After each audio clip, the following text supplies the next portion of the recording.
अनेक प्रश्नांवर ज्या वेळेला आंदोलन उभी झाली त्यावेळेला लक्षात आलं की ही जी काही सत्तेत पोहोचलेली मंडळी आहे 76 वर्षामध्ये या लोकांनी या देशाचं वाटोळं करून टाकलेलं आहे। आणि मग या देशातील जो काही 85% वर्ग आहे तो 85% वर्ग प्रामुख्याने या देशाला जिवंत ठेवण्याचं काम करतो। म्हणजे प्रत्येक ठिकाणी शारीरिक असेल बौद्धिक असेल ते मेहनत करून देशाला जिवंत ठेवण्याचं काम करीत असतो।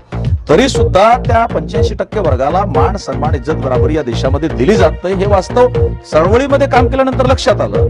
आणि म्हणून आम्ही आमची निश्चित भूमिका केली की एवढ्या विनंत्या अर्ज आंदोलने मोर्चे आणि निवेदन देऊन जरी सरकार मानत नसेल आणि एक मराठीमध्ये मन आहे की सत्तेपुढे शहाणपण चालत नाही आणि म्हणून जे काही पूर्वजांनी आपल्याला सांगितलं ते आपण त्यावेळेला समजू शकलो नाही। याचा अर्थ असा होतो की सत्ताच तुम्ही ताब्यात घेतली।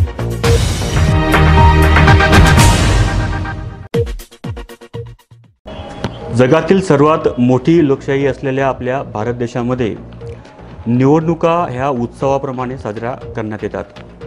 त्याच निवडणुका आता आगामी काही महिन्यावर येऊन ठेपलेल्या आहेत, अर्थात लोकसभेच्या निवडणुका।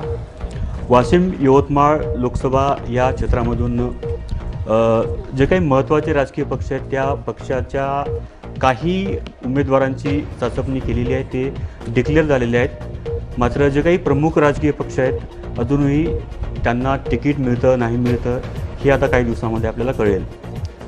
जसजशा निवडणुका जवळ येतात तसतसे अनेक राजकीय पक्ष आपल्याला पाहायला मिळतात। जे काही प्रमुख 7-8 राजकीय पक्ष आहेत त्याच्या व्यतिरिक्त देशामध्ये 2023च्या निवडणूक आयोगाच्या अहवालानुसार तब्बल 2700 राजकीय पक्ष आहेत। त्यामध्ये अलीकडेच साधारणतः वर्षभरापूर्वी स्थापन झालेला समनक जनता पार्टी नावाचा हा राजकीय पक्ष महाराष्ट्राच्या राजकीय पटलावर आता झळकत आहे। मी पॉलिटिकल पार्टी याचा उल्लेख केला, अर्थात ही एक नुसता राजकीय पक्ष नसून ती एक चळवळ आहे। वंचितांना शोषितांना राजकीय प्रवाहामध्ये राजकारणामध्ये आणण्यासाठी राजसत्तेमध्ये आणण्यासाठी चालू केलेली ही चळवळ आहे। आणि याच चळवळीचे जे काही मुखिया आहेत जे काही लीडर्स आहेत हे आज आपल्यासोबत आहेत, जे लोकसभेची यवतमाळ वाशिम या मतदारसंघामध्ये निवडणूक लढवू इच्छित आहेत। असे प्राध्यापक डॉक्टर अनिल राठोड आज माझ्यासोबत आहेत। त्यांच्या पक्षाने त्यांना या मतदारसंघासाठी अधिकृत उमेदवारी जाहीर केलेली आहे। सर, प्रथमतः तुमचं अभिनंदन। धन्यवाद। मला वाटतं समनक जनता पार्टी हा पहिला पक्ष आहे की त्याची एक उमेदवार तुमच्या रूपानं जाहीर झालेला आहे। अजूनही बरेचसे राजकीय पक्ष आहेत त्यांचे उमेदवार जाहीर व्हायचे आहेत। त्यामध्ये 5 टर्म खासदार असलेल्या भावनाताई गवळी असतील, शिवसेनेचे शिंदे गटाचे आमदार संजय राठोड यांच्या कन्या देखील इच्छुक आहेत, बरेचसे काही। आपली उमेदवारी जाहीर झाली, साधारणतः 1 वर्ष झालं आपल्या पक्षाला निर्माण होऊन। काय सांगाल, समनक जनता पार्टी म्हणजे नेमकं काय आणि समनक या शब्दाचा अर्थ काय आहे? रामजी, पहिल्यांदा आपलं धन्यवाद मानतो, आपलं स्वागत सुद्धा करतो। विषय असा आहे की समनक जनता पार्टी हा काही काल परवा निर्माण झालेला पक्ष नाही आहे। नक्कीच या पक्षाला एक राजकीय चळवळ म्हणून आपण समोर केलेला आहे। जी नोंदणी केली आपण ती वर्षभरापूर्वी केलेली आहे। राजकीय चळवळ म्हणून आपण त्याला समोर केलेलं आहे, कारण जगभरातील कुठल्याही मानवी समूहाचं कल्याण करायचं असेल तर राजसत्तेशिवाय ते कल्याण करता येत नाही हे अनेक सामाजिक चळवळीमध्ये काम केल्याच्या नंतर ते लक्षात आलं। आणि म्हणून ज्या काही सामाजिक चळवळी भारतामध्ये काम करतात त्या सामाजिक चळवळीच्या माध्यमातून समनक जनता पार्टी माहूरगडला 9 एप्रिल येथे आपण लोकार्पित केलेली आहे। आणि त्या अनुषंगाने मग आता तुम्ही जो काही प्रश्न केला की नेमकं वर्ष देखील पूर्ण व्हायचं बाकी आहे। आता तुम्ही जो काही प्रश्न केलाय की नेमकं समनक म्हणजे काय, तर समनक ही या भूतलावरच्या मानवाची एक नैसर्गिक भावना आहे, जेणेकरून त्या नैसर्गिक भावनेला भारतासारख्या देशामध्ये एक 3500 वर्षापूर्वीपासूनचा जो काही जाती जातीमध्ये वर्गावर्गामध्ये पंथापंथामध्ये विभागण्याचा जो कलंक लागलेला आहे, ॲक्च्युअली तो कलंक हा पूर्वी नव्हता। सगळीच भावंड या ठिकाणी गुण्यागोविंदाने राहत होती, परंतु 3500 वर्षापासूनचा जो काही कलंक लागलेला आहे आणि मूळ जी मानवाची नैसर्गिक भावना आहे की जी गैरबराबरी मान्य करत नाही आणि गैरबराबरी ज्याला आपण म्हणतो ती गैरबराबरी मान्य करीत नाही, ती गैरबराबरी मान्य न करणे ही भावना जी असते त्या भावनेला समनक म्हटलेलं आहे. म्हणजे जी निसर्गता न्याय मागण्याची जी आपली अंगभूत भावना असते ती अर्थात समनक, ज्याला आपण नॅचरल जस्टिस Natural म्हणतो. justice. उदाहरण म्हणून या ठिकाणी द्यावं लागेल की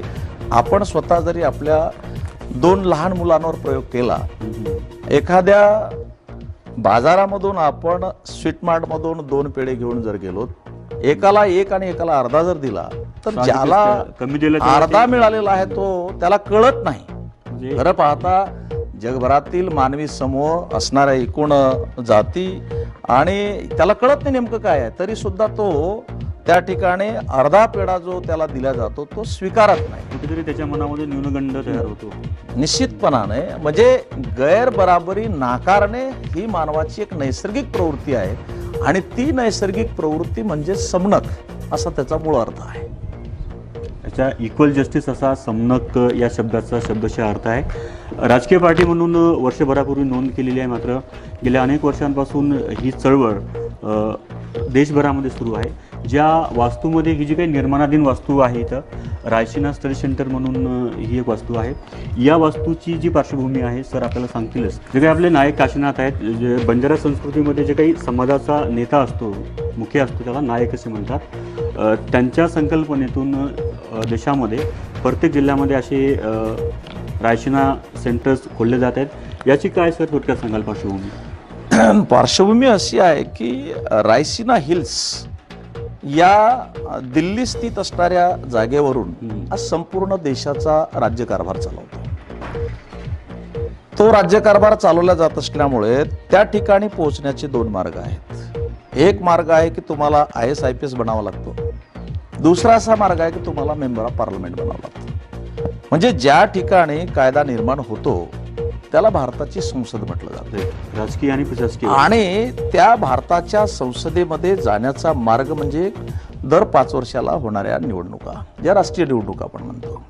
या राष्ट्रीय निवडणुकांच्या माध्यमातून आपण मराठीमध्ये जो शब्द वापरतो खासदार निर्माण करत असतो, ज्याला मेंबर ऑफ पार्लमेंट म्हटलं जातं. आणि दुसरा मुद्दा अत्यंत महत्त्वाचा आहे की IAS आणि IPS निर्माण करून म्हणजे कायद्याची प्रत्यक्षात अंमलबजावणी करणारी जी यंत्रणा असते ती IAS आणि IPS अशी एक यंत्रणा उभी झालेली आहे संविधानानुसार. आणि म्हणून मग रायसीना हिल जे आहे त्या ठिकाणी पोहोचण्याचे 2 मार्ग आहेत की एक मेंबर ऑफ पार्लमेंट बनणे, दुसरा मार्ग आहे IAS आणि IPS बनणे. आणि म्हणून मग नायक काशीनाथजींच्या डोक्यातली जी काही संकल्पना होती ती प्रत्यक्षात आता उतरवल्या जात आहे.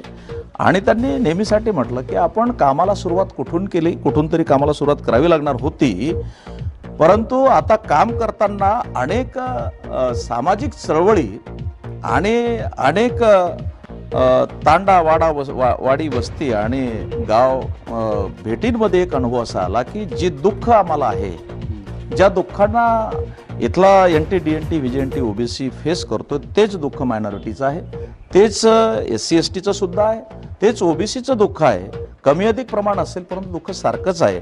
आणि म्हणून मग आपण जो काही प्रवास सुरू केलेला आहे तो प्रवास निश्चितपणानं मानवतेपर्यंतचा आहे. बरोबर. आणि मानवतेपर्यंत पोहोचण्यासाठी आपल्याला म्हणजे तुटलेल्यांचा आधार बनावा लागेल, ज्याला आपण काही ब्रोकन पीपल म्हणतो.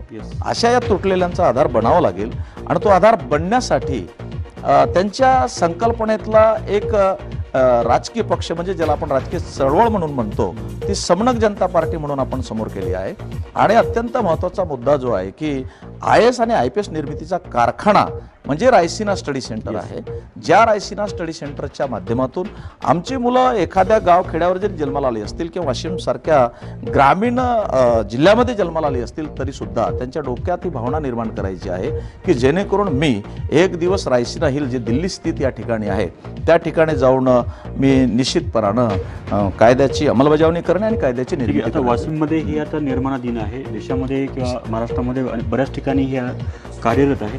तर जे काही नायक काशीनाथजी यांचं स्वप्न होतं IAS IPS घडवण्याचं असे काही उमेदवार घडले आहेत का, लागलेले आहेत का सूचना? हा, निश्चितपणानं IAS-IPS अजूनपर्यंत म्हणजे सुपर क्लास 1 बनले नाही, परंतु क्लास 1 आणि क्लास 2 पर्यंत काही मुलं पोहोचलेली आहेत. आणि हा जो प्रवास सुरू झालेला तो 2014 पासूनचा आहे. आज 2024 म्हणजे 10 वर्षामध्ये एक नियर अबाउट 130 लहान मोठे अधिकारी आपण निर्माण केलेले आहेत. 130 ही संख्या काही कमी नाही. आणि येत्या काळामध्ये या वास्तूमधून देखील आपल्या वाशिम जिल्ह्यातील तांड्यापाड्यावरील गोरगरीब मुलांना देखील इथे शिकण्याची संधी मिळेल आणि आपलं भवितव्य ते घडू शकतील. सर, समनक जनता पार्टीच्या माध्यमातून आपण आता पूर्ण वाशिम जिल्ह्यात किंवा यवतमाळ जिल्ह्याच्या भागात, ग्रामीण भागात फिरत आहात.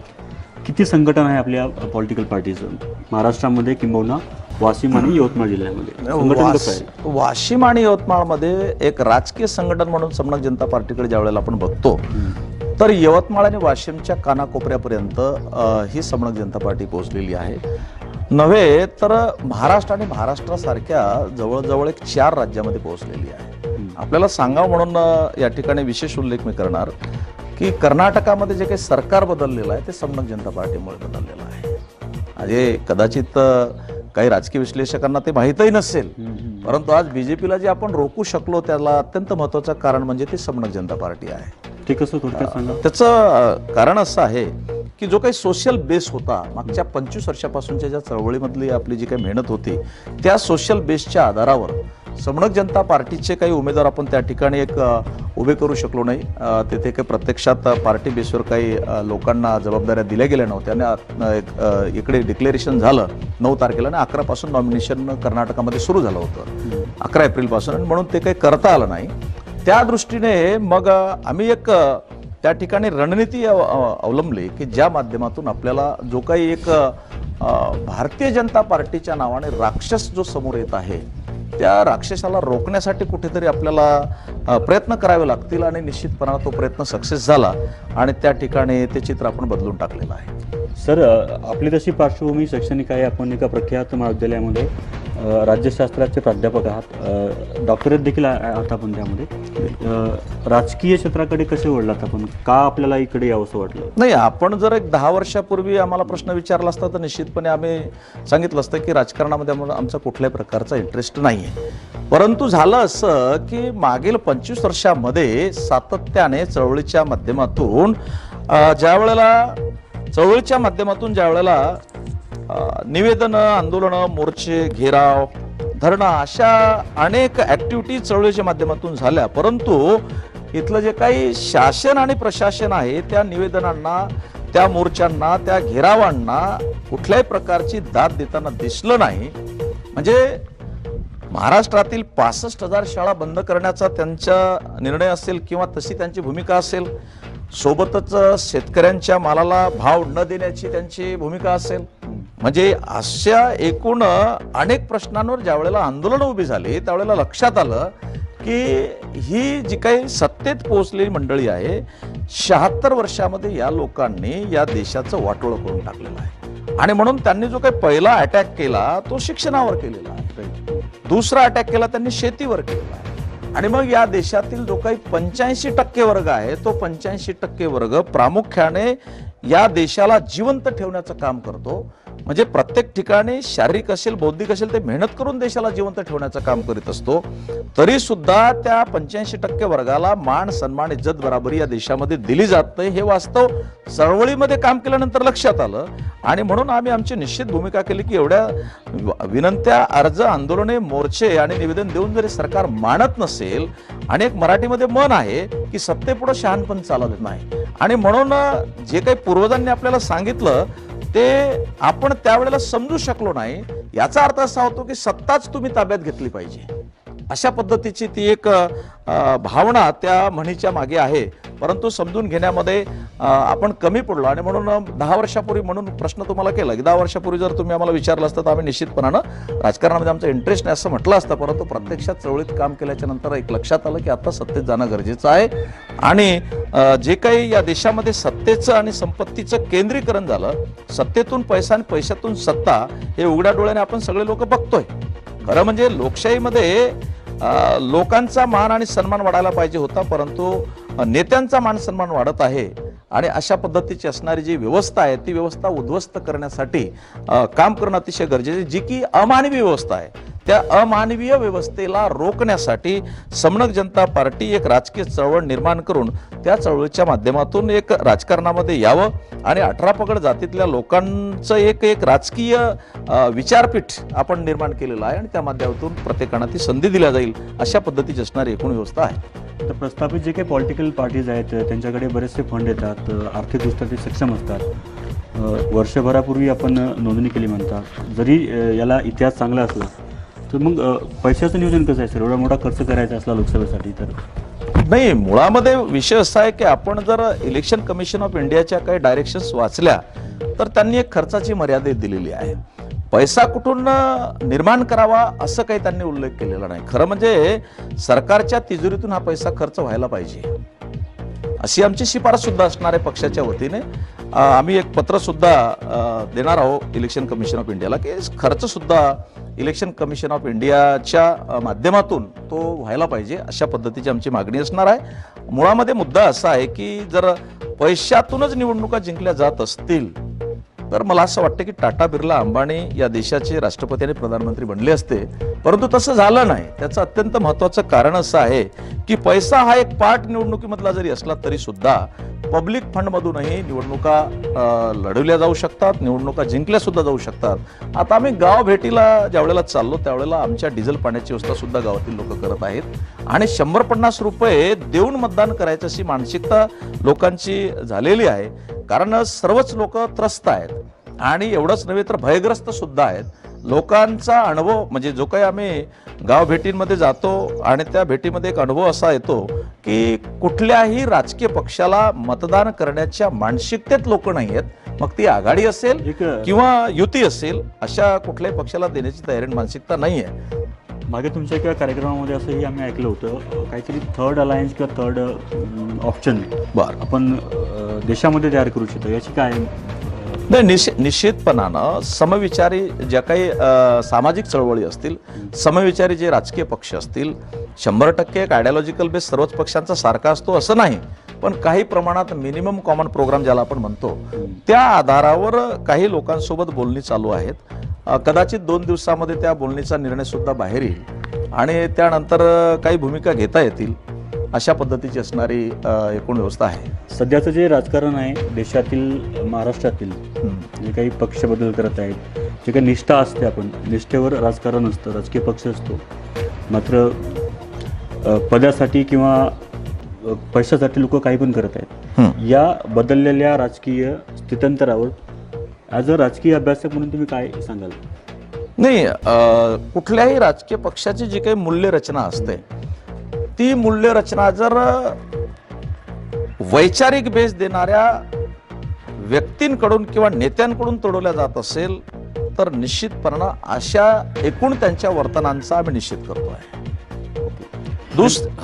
दुसरी महत्वाची बाब अशी आहे की जे काही पक्षीय स्थित्यंतर आता होत आहेत किंवा पक्ष बदल त्याला म्हणता येत नाही आपल्याला, एक विशिष्ट गट घेऊन ते एखाद्या गटाला जॉईन करत आहेत आणि म्हणून सत्तेत असणारे आणि मग सत्तेत नसणारे असा जो काही वर्ग त्या ठिकाणी निर्माण झालेला आहे त्या वर्गाला एक भीती निर्माण झालेली आहे की जेवढी काही सरकारी यंत्रणा सत्तेत असणाऱ्या लोकांच्या ताब्यात आहे, खरं पाहता सरकारी यंत्रणा ही संविधानाला बांधील असते, कुठल्याही राजकीय पक्षाला किंवा सत्तेत असणाऱ्या लोकांना नाही, परंतु एक दहशतीखाली घेऊन त्या संवैधानिक यंत्रणेचा वापर करून जे काही चोर आहेत अशा चोरांना त्या ठिकाणून एक महाचोरांच्या टोळीकडे ओढण्याचा तो एक प्रकार आपल्याला दिसून आलेला आहे.